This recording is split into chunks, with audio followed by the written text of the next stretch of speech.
नमस्कार दोस्तों। जैसा कि आप सब जानते ही हैं कि मिथुन राशि वाले लोग बहुत ही सीधे साधे होते हैं। हर कार्य को बहुत ही सोच समझ कर करते हैं। ये लोग ज़्यादातर दो काम एक साथ करते हैं। इनका रुझान बिजनेस की तरफ ज़्यादा रहता है क्योंकि इन पर बुध ग्रह का प्रभाव रहता है और बुध वाणी का, चंचलता का और बुद्धि का भी कारक है। जिस वजह से मिथुन वाले लोग ज़्यादा बोलने वाले, चंचल और बुद्धिमान भी होते हैं। इनको लोगों के बीच में बैठना ज़्यादा पसंद रहता है। इनको अकेलापन बिल्कुल पसंद नहीं आता। ये नए नए दोस्त बनाने के शौकीन होते हैं। मिथुन राशि वालों ने कोरोना के आसपास का समय बहुत कष्ट में काटा है। जनवरी 2020 से जनवरी 2023 तक का यह शनि के मकर राशि में गोचर का समय सभी के लिए बहुत ही कष्टकारी था, किंतु मिथुन राशि वालों के लिए यह ढैया का समय था। यह समय सबको याद है। इस समय को कोई भी भूला नहीं है। कोरोना का नाम लेते ही सबकी आंखों के सामने वो भयानक व डरावना मंजर घूम जाता है जिसकी कभी किसी ने सपने में भी कल्पना नहीं की थी। इस समय में मिथुन राशि वालों ने भी क्या कुछ नहीं झेला था। काम धंधे की परेशानी तो थी ही, साथ ही सारे रिश्तेदार ऐसे हो गए थे जैसे कि उनसे कोई रिश्ता ही ना हो। रिश्तेदारों से ऐसी उम्मीद कभी किसी ने नहीं की थी। इस समय में कोई भी रिश्तेदार किसी के भी काम नहीं आया और कई लोग तो इतने बदनसीब निकले कि उनके तो पैसा भी काम नहीं आया और उन्होंने अपने घर वालों को खो दिया। किसी किसी का तो पूरा परिवार ही ख़त्म हो गया और उन्हें कंधा तक नसीब नहीं हुआ। इसलिए दोस्तों, हमें हमेशा अच्छे कर्म करते रहना चाहिए क्योंकि शनि की ढैया व साढ़े साती का समय हमें हमारे कर्मों का फल मिलने का समय होता है। अब यह समय जो कि शनि की ढैया का समय था वो तो जैसे तैसे कट गया। साथ ही 17 जनवरी 2023 को मिथुन राशि वालों की ढैया भी समाप्त हो गई थी। उसके बाद से आपकी अभी तक ना तो कोई ढैया चल रही है और ना ही कोई साढ़े साती चल रही है। 17 जनवरी 2023 से 29 मार्च 2025 तक शनि का गोचर कुंभ राशि में चल रहा था। यह समय भी आपके लिए ढैया व साढ़े साती से मुक्त था और 29 मार्च 2025 से शनि मीन राशि में गोचर कर रहे हैं जो कि आपकी राशि से 10वीं राशि है। यानी यह समय भी आपके लिए ढैया व साढ़े साती से मुक्त है। यहाँ पर शनि 3 जून 2027 तक रहने वाले हैं। मिथुन राशि को यदि हम लग्न बना लें या मिथुन लग्न वालों की बात करें तो शनि आपके दशम भाव में गोचर कर रहे हैं। यानी कि मिथुन राशि से 10वीं राशि में गोचर कर रहे हैं। काल पुरुष की कुंडली में दशम व एकादश भाव के स्वामी स्वयं शनि हैं। यानी शनि अपने भाव में गोचर कर रहे हैं। दशम भाव सरकार व सरकारी कार्यों का है और शनि स्वयं सरकार के कारक हैं। दशम भाव आपके मान सम्मान, पुरुषार्थ व मेहनत का भी है, पद प्राप्ति का है, आपके कर्मों का भाव है।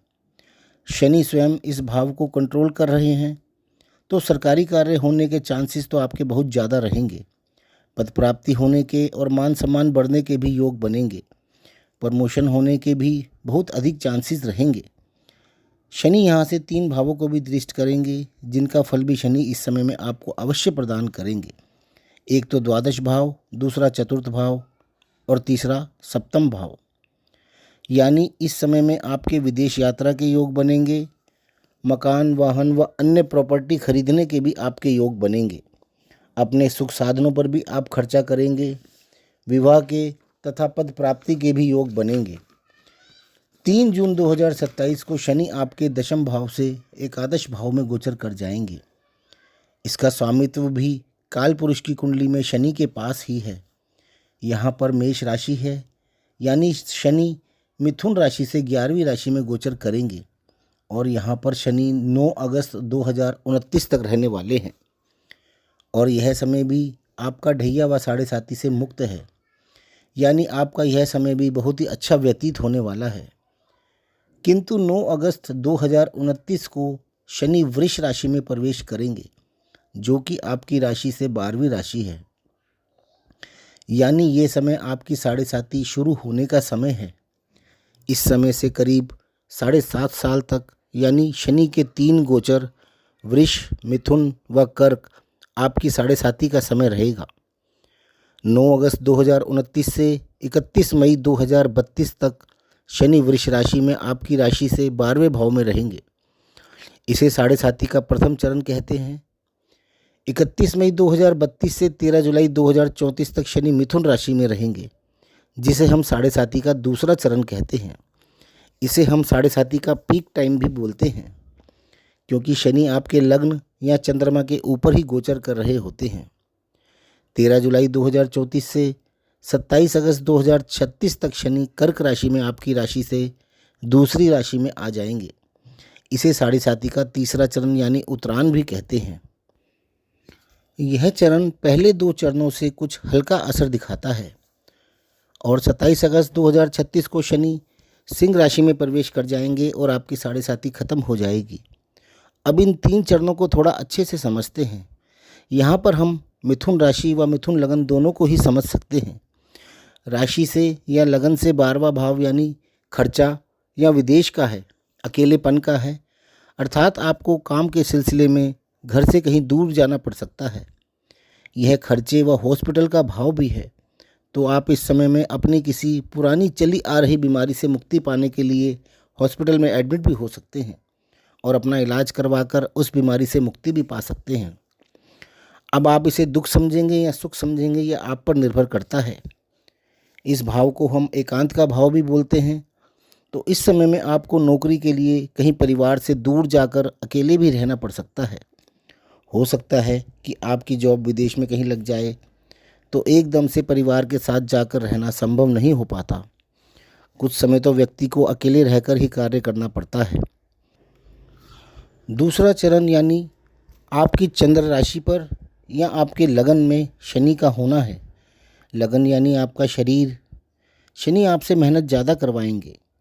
शारीरिक मेहनत, भाग दौड़ ज़्यादा रहेगी। आप अपने कार्य क्षेत्र में ज़्यादा मेहनत करेंगे, ज़्यादा काम करेंगे, ज़्यादा पुरुषार्थ करेंगे। इस समय में यदि आप सोचेंगे कि बिना मेहनत किए कुछ मिल जाए, तो यह संभव नहीं है। चंद्र राशि मिथुन पर शनि का गोचर यानी आपके मन पर शनि का प्रभाव ज़्यादा रहेगा।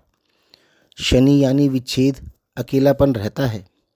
आपका इस समय में किसी बहुत ही खास व्यक्ति से मनमुटाव भी हो सकता है, जिस कारण से आपका मन परेशान रह सकता है, या कुछ और रीज़न हो सकता है जिस वजह से आपका मन बहुत बेचैन भी रह सकता है।